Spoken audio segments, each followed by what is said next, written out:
All right, let's talk about fat loss and how much I need to eat or not eat in order to lose fat as efficiently and as effectively as I possibly can. So rule number one, in terms of losing fat, Taylor, what do I got to do? Calorie deficit, rule number one, right? That's essentially what you need. However, no more cake. No, you can still have cake in a calorie deficit. It's good to know. You it's can good still. To know. That was a curveball. It was good to know. See that? I was like, I'm going to think about that before yeah. It's good. Yeah, but then you also need to figure out what your deficit is. And I highly, highly recommend figuring out what your calculated maintenance is and getting to that maintenance before even attempting a deficit. Because if you're already in what your calculated deficit should be and you're not losing any weight, you need to reverse diet first, or else you're going to be slashing more and more calories. And if you do that, you're really just going to be losing muscle mass in the long run. Yeah. So it starts with a high level of awareness, right? Which means you got to do a little work, and it's not, that work isn't subscribing to some diet that you saw out there that I use this one all the time that Susie down the street did and lost 10 pounds on. That may have worked for her because maybe it put her in a deficit from where she was currently, which maybe was at maintenance, and it worked really well and she feels great and she had great results doing air quotes that diet, whatever that is. But first off, you got to understand you're going to need to be in a deficit. That's never going to change. It just is what it is. But what is the appropriate deficit for you? And are you, because if you're already in a deficit of where you're supposed to be, if you're metabolically adapted, you do not want to be going into or a deeper deficit. It's a horrible idea. You're going to mess your metabolism up, and it's consistently what we see. Yeah. So metabolic, if you're already metabolically adapted to a number that's already way below your metabolic maintenance, where your metabolic maintenance should be. And that's based off your mass and your age.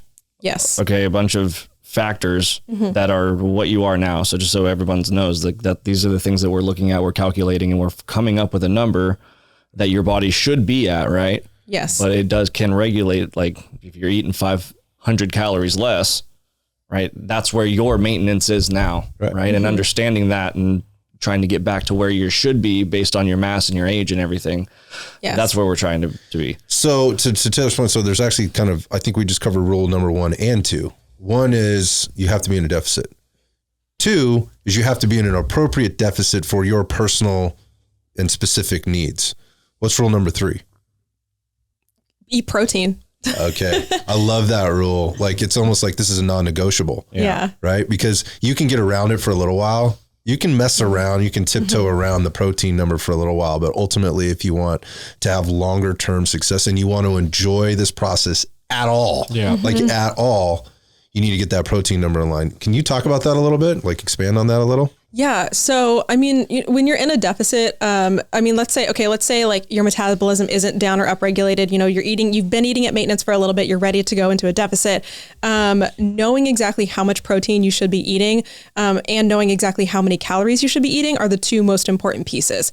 It's, kind of the opposite of like, a general surplus would be 300 to 500 calories extra per day. A general deficit would be 300 to 500 calories less per day. And that's depending on if, you want it to be a slower, weight loss period or for it to be a little bit faster. You're more likely to preserve more muscle mass if you went a little bit slower.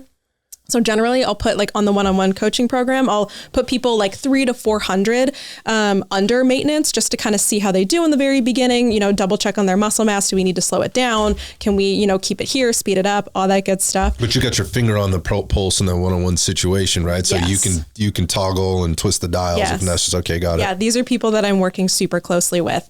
But making sure that, your calories are in check and your proteins are in check are the 2 most important pieces. Your carbs and your fats, like generally, they can land where they land as long as you still feel good in your workouts and everything like that. But so long as, again, you're hitting your deficit numbers and you're hitting your proteins, you're going to lose fat mass and you're going to preserve as much muscle as possible. Yeah. So I think, again, the protein conversation is becoming a little bit more, let's just say, accepted by people. They're starting to get like, okay, my protein is important. And if you said something, if you ask somebody or a potential client, like, well, how much protein do you eat? They're either going to know or they're going to know. And what they're going to know is this: they're going to know how much they're eating, and they're generally going to know that they're not eating enough.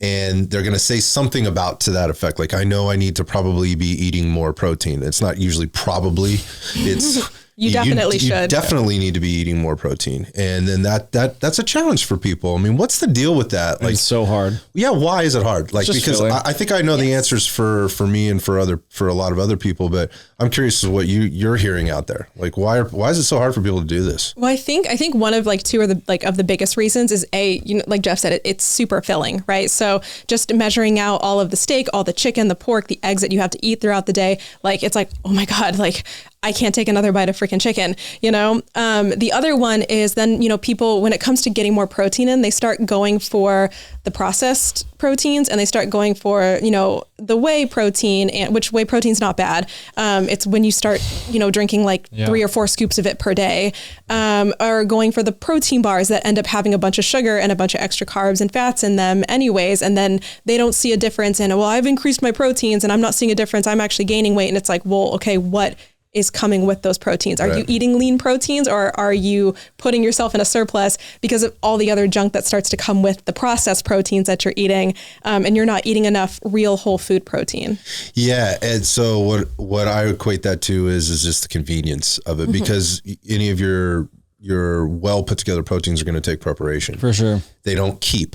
Right. Yeah. So, I mean, you could throw them in the freezer, but the bottom line is this takes work. Yep. Like, you have to go shop, right? You have to, one way or another, whether it's being delivered to your door and you have to order it online or whatever, then there's preparation, right? Then there's packing it up. There's, again, there's measuring. It doesn't come all conveniently. You don't go to the supermarket, and while you look at it, it's, it's 8 ounces here. And, it's 2 pounds of meat sitting underneath the cellophane wrapper, right? And now I have to deal with this, right? I've got to prepare it. I've got to cut it up. I've got to store it. I've got to, there's work that goes into that. And in a world with Uber Eats, you got to really want, you have to really want it. And it's, you have to understand why you're doing it. Like, people at first, they want to lose weight and look good, right? And at times it turns into a health thing. Sometimes people go back, they, gain the weight back, but usually it starts out as trying to be aesthetic. Right. And it has to turn into a lifestyle. Yeah. I've said this a million times. Like, I've never met anybody that doesn't want to look better naked. Yeah. In some way. They want to change something about themselves. Sure. There's nothing wrong with that. No, there isn't. When they do it too drastically, that's also when we see issues. So when they try to go from eating out almost every single day to, okay, I'm going to like cook my rice and, get my veggies and have my protein and my meal prep. Yeah. Going from incredibly palatable foods. Going from Mr. Chow's to boiled chicken. Are you kidding me? To like a bodybuilder's diet. Like, no. And then that's why, that's another reason why they fall off and they don't need to eat that clean. Generally, they just don't need to. And they that's the issue too. They see these meal plans that are given to them by people that are like 6 meals a day of like ground turkey, broccoli, just that brown rice. That's it. That's all. And it doesn't have to be tasteless, like no fat meat all the time. My food tastes delicious. I'm gonna tell you that right now. Right. Yeah. And but it's taking work for you to get there. You did the homework. For sure. You did the thing. So. Let's talk about the protein then. So you got to hit your protein number. What's the general recommendation for somebody in terms of if they're trying to figure this out for themselves? Like, okay, I know where my maintenance is. I've figured that out, and I've been really consistent with that.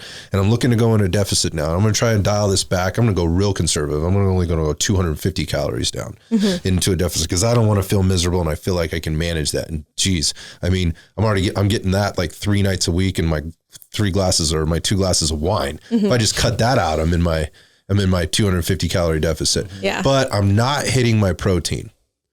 And I know I'm eating low on my protein because the only time I ever have it really is like maybe at dinner, and maybe there's a little bit that comes in lunch, but I'm doing oatmeal, right? And fruit or whatever at breakfast because it's easy. It's on the go, or I can get it at the Starbucks or whatever on my way out the door, whatever it happens to be. So sorry, I'm dragging this on, but what's the right protein number? Where should somebody start with that? I mean, in general, the whole 1 gram per 1 pound of body weight is a really, really great place to start.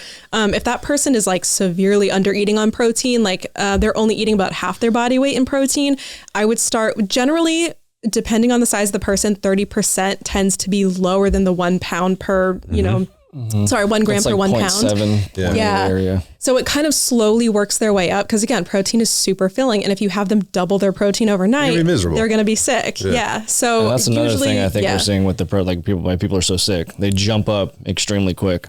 right? They go from 0 to 100 is what you're saying. Yeah, and they have just the stomach distress. Yeah. Right? Like for me, I just started at 0.7 and trying to build back up to 1.0. Because you were my stomach just wasn't ready for it. I was kind of going off of how my stomach felt, right? So I started at a real low number, started at 0.7 per pound of body weight, and I kind of built up from there, just seeing kind of how my stomach was. Okay, I'm digesting that. I'm moving up, and now I'm at 1.0, right? I'm slowly going to try to push that up. But again, it's just on how I felt. Yeah. Right. And you created some distress along the way, and then it's just titrating that distress, right? Pulling off a bit, being like, okay, well, was that looking at the food? I mean, obviously just trying to be aware of, am I drinking too much whey protein? I try to have just one shake after my workout, Yes. So you're going back to those gram per pound. Yeah. And people are going, no.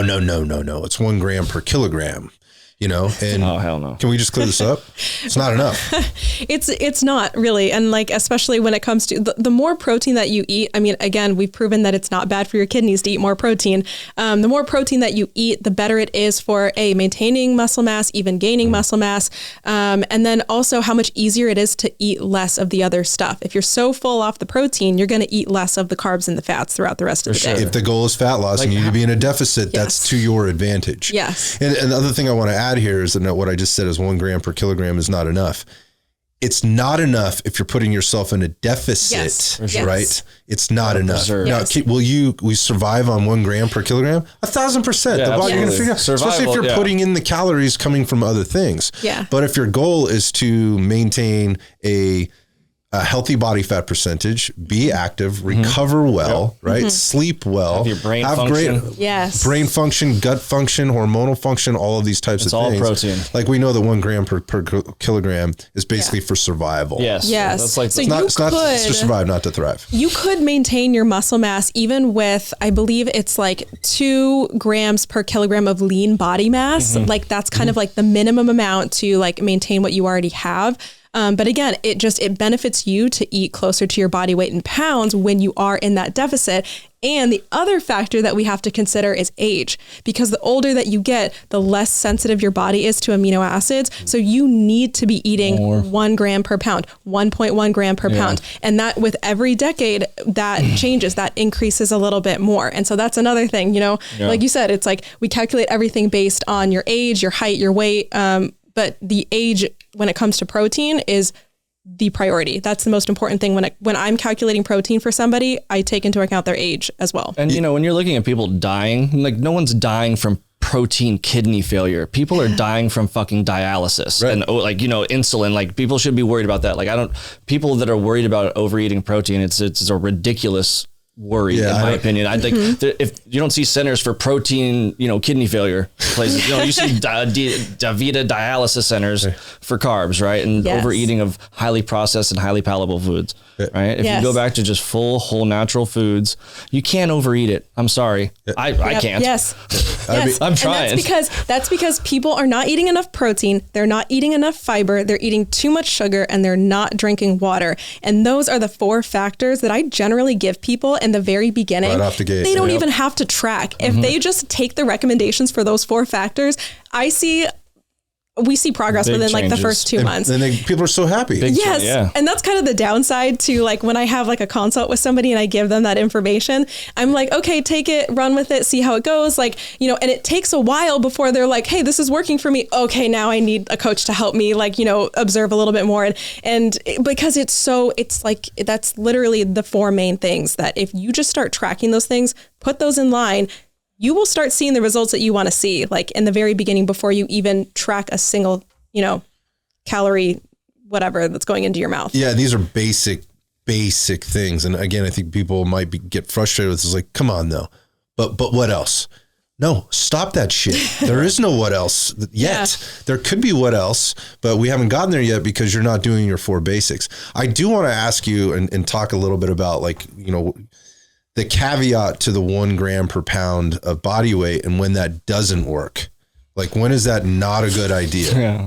When that person is maybe over a certain pound of let's say over 300 pounds or something like that. Yeah. So the bottom line is if you're severely overweight, that equation doesn't work out for you because if you're 100 pounds overweight, you're eating 100 grams over your They're definitely not eating right. that. So, Right? but in general, we can get pretty close with that 1 gram per pound of body weight. And how do you really know that? Well, first off, like you know if you're that overweight, right? Like, But I have had some people where like even at 200 grams, I'm like, yeah, you need to be eating close to 1 gram per pound of body weight. And even they think that's so much protein. And I'm like, actually, it's not. It's probably for somebody like you, maybe under their needs still. Yeah, right. Exactly. Yeah. It is a tough place to try to get somebody to come to, like to be able to understand that. But going back to an overweight person to hear, dude, like let's raise your calories and eat more. And they're kind of like, whoa, hold on a second. Yeah. It's mind blowing, right? That doesn't sound right. It's counterintuitive. It goes against everything they've been told, everything they've been taught, everything they see, everything they hear.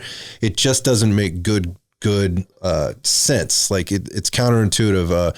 What's the term? Conventional wisdom says that's very, very wrong. Yeah. But the reality of it is this is the things that we do in nutrition coaching and through our nutrition coaching programming and our online programming to help people understand, to educate them on why it is important and how to make it work for them. So starting with that is a really good place to start for the majority of people out there, right? Like, hey, let's get you around that 1 gram per pound of body weight with regard to your protein intake. And let's make sure we're getting it from as whole food, as least fucked around with, protein sources as possible. And even if you're eating, and I'll just say it might piss people off, but even if you're eating what I call retarded meat, and that is the meat you get from a grocery store that's people have been eating it for years. They've been eating it forever. That's the stuff you might get at the grocery store. You might walk in and it's, know it's from a feedlot. That's been hormone treated. 10% of food is actually, it's been hormone treated. It's been antibiotic treated. It's not been done dealt with in humane ways. Maybe coming from a food processing plant that has less than stellar reviews. Even if you're eating that meat, right? It's still better, right, than under eating your protein. Yep. Right. So absolutely. Again, like that's another conversation for another time. And obviously that is not the recommendation we're making for people. And maybe that hits home with people that you could do a bit better job in terms of choosing your choices and understanding where your food comes from. But even if you're eating like I would just say an inferior life or protein life form, right? Because of how it was raised, treated, and messed around with by human hands, it's still better than under eating your protein in this particular situation. Yes. So work on the quality of the protein, which is very important. And to Jeff's point, and to your point earlier, like when you're onboarding your protein, it really needs to be coming from those sources, because if you're depending on it to come from a bag, a can, a box, or any kind of a package, you're likely onboarding a lot of other things that are not going to benefit you. Now, that doesn't mean, I'm not saying this, that everything that you buy in a can, a package, a bag, or everything is bad. Like technology, the industrialization of how we package our foods has changed dramatically. Like there's a lot of great stuff you can get at the store that's been pre-packaged for convenience, for shipping, for storage, for all of those kind of things. There's nothing wrong with any of that. Just be careful, right? And be aware. Because all of that meat is wrapped in plastic. I mean, right, if you want to get that, like if you really want to start going down that crazy rabbit hole road, it's a slippery slope, right? It is a slippery slope, but at the same time, like being aware of that, I think is important. For sure. But using it as an excuse, exactly, to not hit your protein number, is equally as detrimental in my mind. Because it's quantity first, especially if the numbers are really what's kind of like forking things up for people. Yes, it's quantity first. All right, cool. Now that we've got you in a groove and we've got you like in like a good routine and this has become a habit for you, it's not a chore for you to eat this much protein. You're finally in the habit of hitting these numbers, hitting these proteins and everything like that. Okay, now we can look into quality. Now we can look into, there are some things when it comes to quality that I'll make swaps and I'll point out in the very beginning. But for the most part, it is quantity first. Get that locked down. Okay, now let's look at your quality. Now now we can look at things like plastics and where this beef is coming from. And do you soak your rice before you cook it? Like, are you getting the chemicals off of it? Like, those are all. I don't want to say we're splitting hairs because we're not, in terms of where your meat's coming from and where your food is coming from. It's not splitting hairs at all. But those are not things we need to be focused on right away. Like if the goal is to get you into a deficit and meeting your caloric intake needs and your specific macro needs with regard to protein. So let's move on actually to the carbs and fats piece, because I think, okay. So let's just say I get my protein dialed in. What the hell am I supposed to do? Is it no carb, high fat?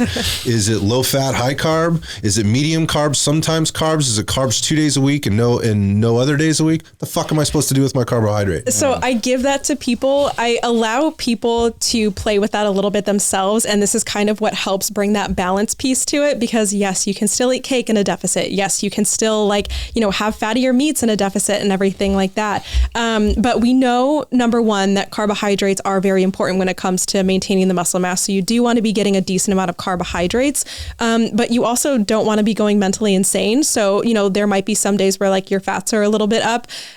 So typically I allow people to pick where their carbs and fats fall.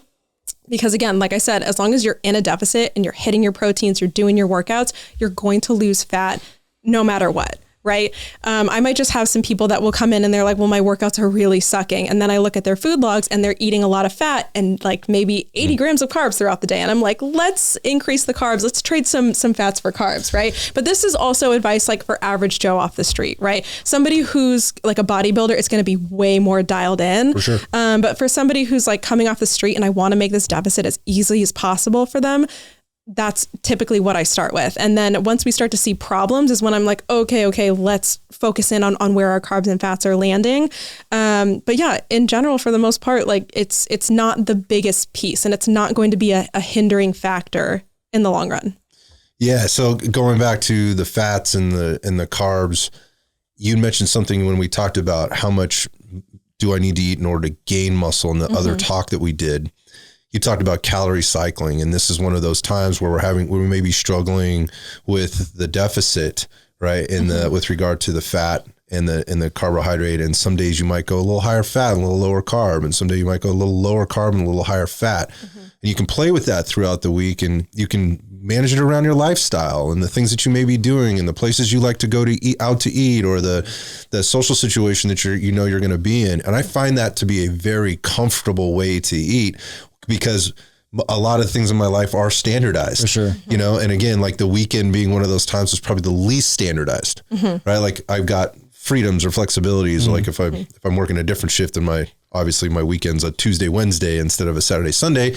Again, I kind of know, and I can play there's a little bit of a game you can play and find out what kind of a patterning may work well for you. And again, that's getting into a little bit more of an advanced kind of concept. You can't do that unless you understand what your maintenance is, what your deficit numbers are. Are you meeting them, and are you hitting your macro and micronutrient numbers? But there are ways to manipulate the macros a little bit to make it a little bit more comfortable, but also give you an advantage in terms of stimulating things. Right? We could even go a little higher calorie on one day and go a little lower calorie on another day, as long as we're equating at the end of the week. You can do weekly totals and things like that. And that's exactly what I was going to say. It's your weekly average. If you've got a birthday party on Saturday, okay, I'm going to eat, 400 calories extra. You can either take 100 calories away from Monday, Tuesday, Wednesday, Thursday, or you can take 200 away from Tuesday and Thursday. And then that gives you the extra 400 on that Saturday. So you can manipulate it that way. 400's not enough for Saturday. Not enough. It's way more. What's going on, dude? Hold on. But yeah, you can manipulate it that way and make it work with your life. It's not black and white. It's not that set number every single day. Right. Or even, let's say somebody I ate pizza that night and I went over, not a big deal. Okay. Either just negate it or just get back on track. No big deal.